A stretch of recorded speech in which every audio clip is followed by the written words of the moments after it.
Here we are again.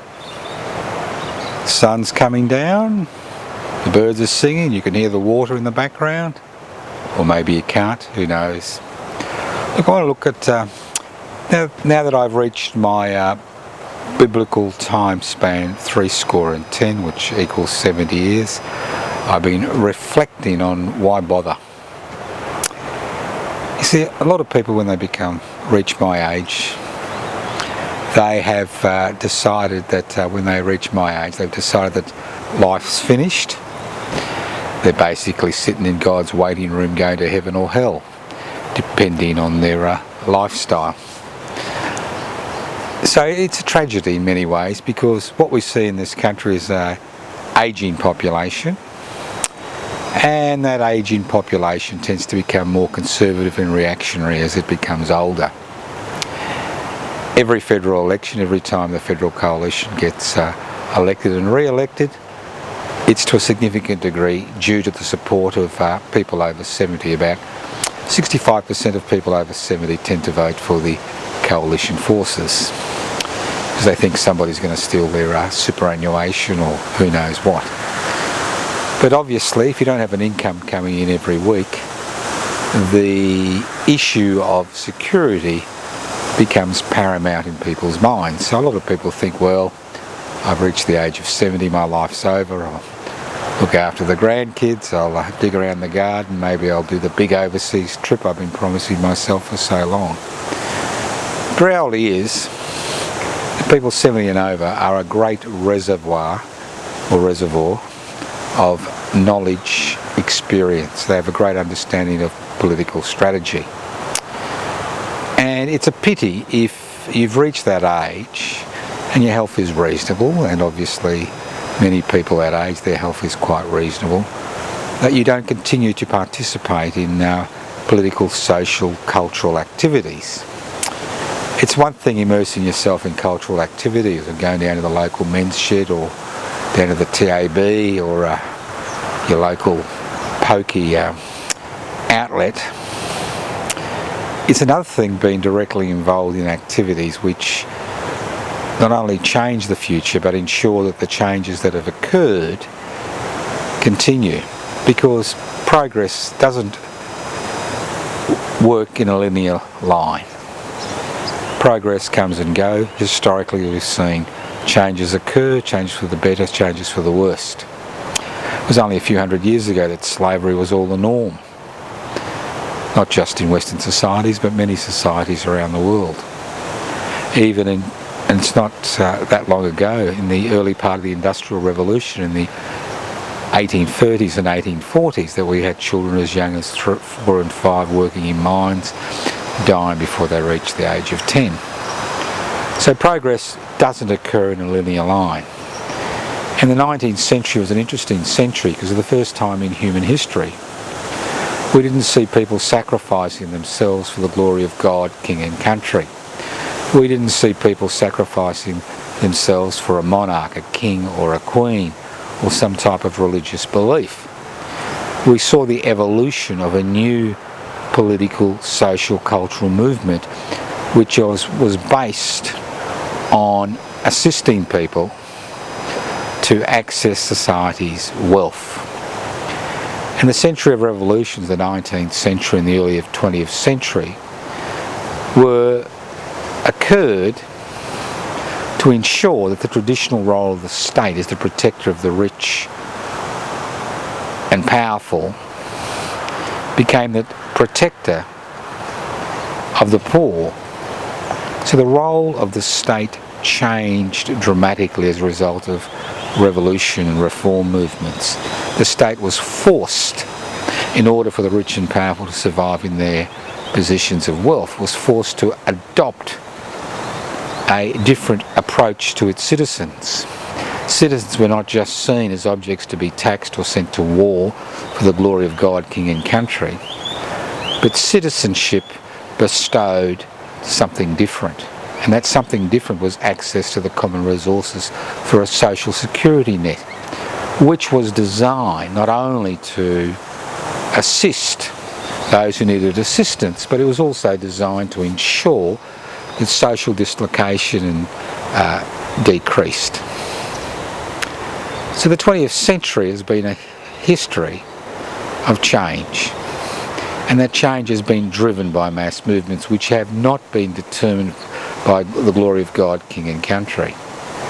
Some ideologies have persisted, like private investment for private profit. Other ideologies based on the concept of state capitalism, a particular party owning the means of production, distribution, exchange and communication, and using that ownership to control society, have fallen by the wayside to some degree. But increasing insecurity is a great driver of authoritarianism.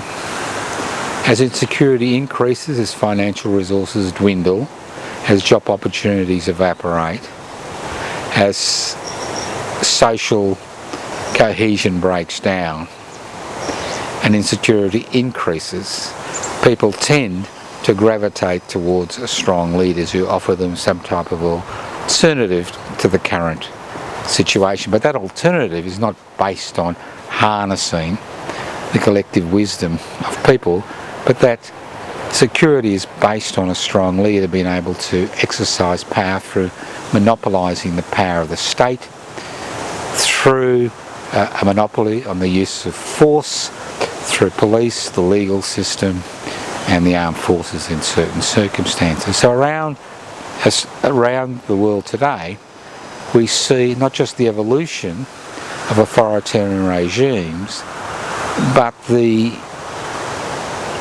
a rapid movement, even in so-called democratic countries, towards authoritarianism as a solution to increasing insecurity. Increasing insecurity that we, the older generation, the 10+ generation, have created, because we have been the very generation that has worshipped at the foot of Mammon. We have taken on board wholeheartedly the concept of private investment for private profit capitalism. Over the last 40 years, we have seen social, political, cultural movements and legislation which has, to a significant degree, destroyed many of the gains that were made over the past century. Gains that were fought for, gains that were made through the sweat, blood and tears of generations. Gains that were made through nationalisation. Not only nationalisation of resources, but the provision of universal healthcare, universal education, universal access to infrastructure, an adequate social security net, and the list goes on and on. We have seen these gains now being wasted in the pursuit of the almighty dollar, in the private investment for private profit monopoly, which now is exercised over societies around the world, including this one. And to a significant degree, this society has been at the forefront of that movement to privatise national resources, privatise them for a peppercorn rent. I could read out a whole list, and I will, of privatised entities in this country which provided not only access to basic services for the population as a whole, irrespective of their income, but also provided an income stream for the Treasury, which then could be used to expand these entities or create new ones. Entities like telecommunications with the privatisation of telecom. Entities like the Commonwealth Serum Laboratories, which was privatised in the mid-1990s by the Whitlam-led Labor government. The privatisation of the airports, of ports. The privatisation of vast sections of the so-called public health sector. The privatisation of roads through the introduction of toll roads.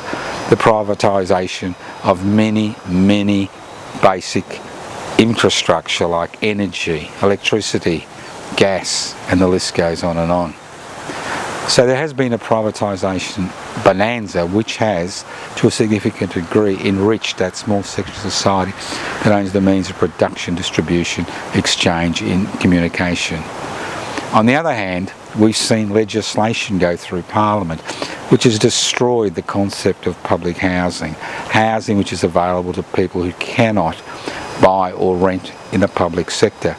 We have seen legislation which has gone through federal Parliament which has privatised aged care and put the responsibility for the superannuation on the person who's elderly, not the government of the day. Then we've seen the concept of corporatisation, where we've seen the logical endpoint of the capitalist system which is based on private investment for private profit. We have seen over and over and over again smaller companies being displaced by larger companies, who are then displaced by larger companies, and now in Australia, which doesn't have any trust laws to break up large corporations, 2 or 3 corporations dominating most aspects of this country's economy.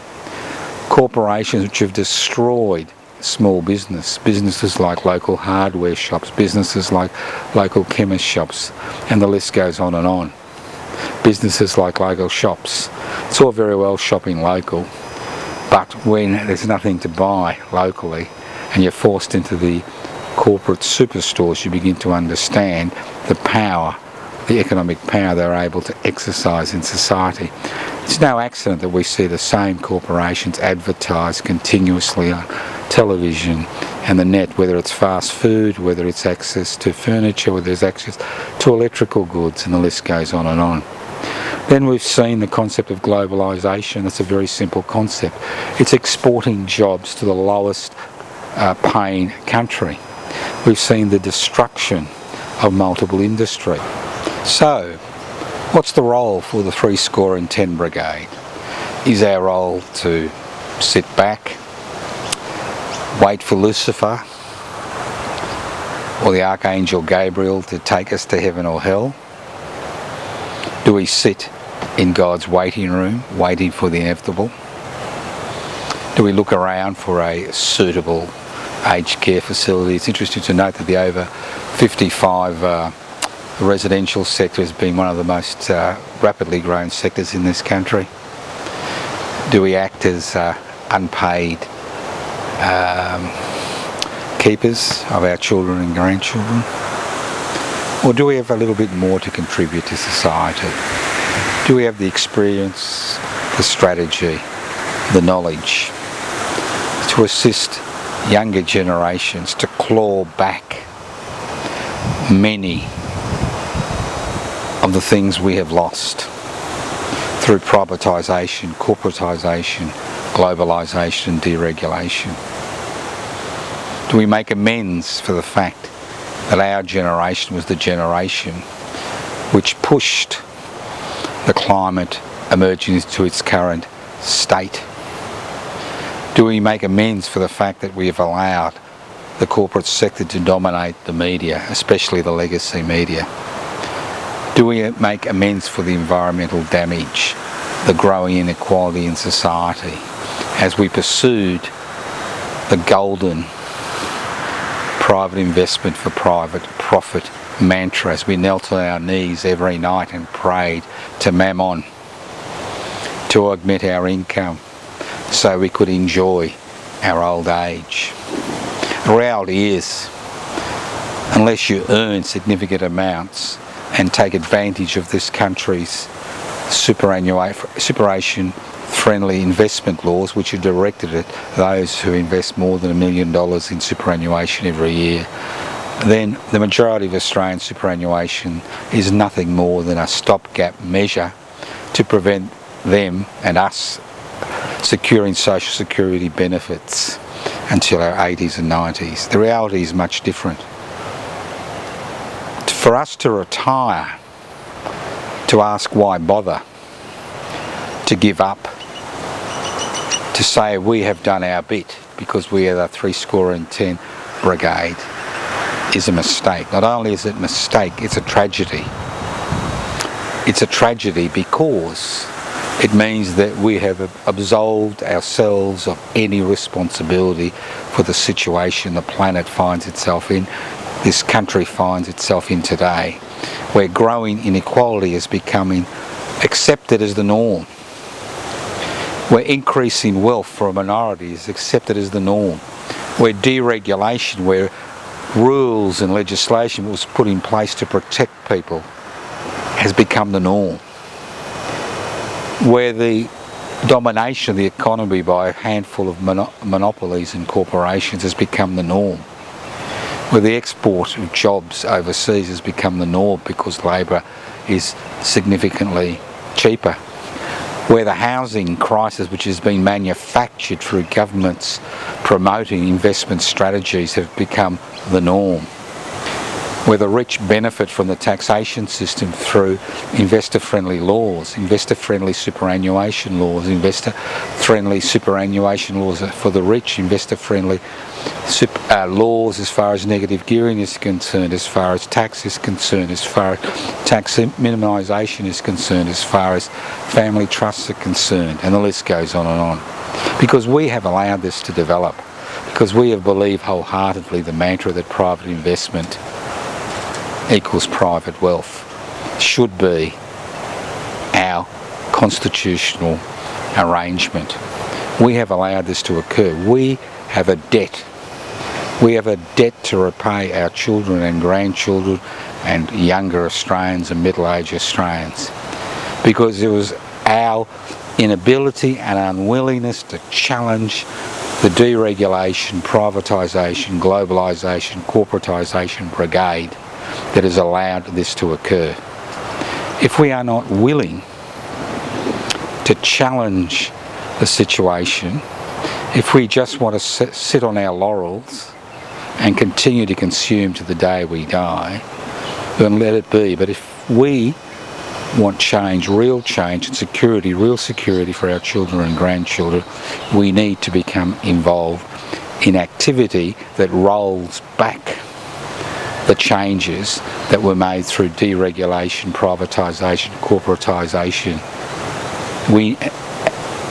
We need to roll back those changes, and they will not be rolled back by a generation which has forgotten the idea that the public interest is more important than the corporate interest. I find it extraordinary when I talk about the public. To many members of the younger generation, they think it's a second-rate system, that public housing is second-rate, public education is second-rate, public health is second-rate, public infrastructure is second-rate. And the reason it is second-rate because we have allowed wealth to drift to the top. The distribution of wealth in this society has broken the laws of gravity. It flows up from the poor to the rich, and it does that because we continue to elect governments which promote legislation and pass legislation which ensures that small sections of society that owns the means of production, distribution, exchange and communication, the 1%ers and the 8% who have disposable income to use this country's investment laws to maximise their profits, continue to prosper.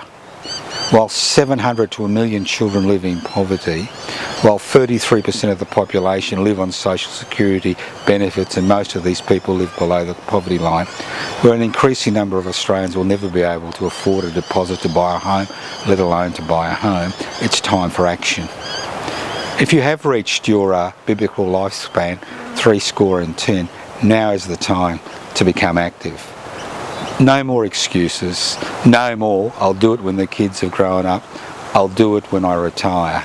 Now is the time. Don't drift away to the men's shed, don't drift away to your vegetable garden, don't drift away as the perennial keeper of your grandchildren. Now is the time to become involved. You've got the skills, you've got the energy, you've got the time, critically the time to change things. Think about joining public interest before corporate interest. Many of our members are in the 10 brigade. Obviously we have many younger members and many middle-aged members. But we need the older members of public interest to be corporate interest to put more energy and more time in the struggle to create a society which is based on the devolution, the sharing of power and the sharing of wealth in this country. Thank you.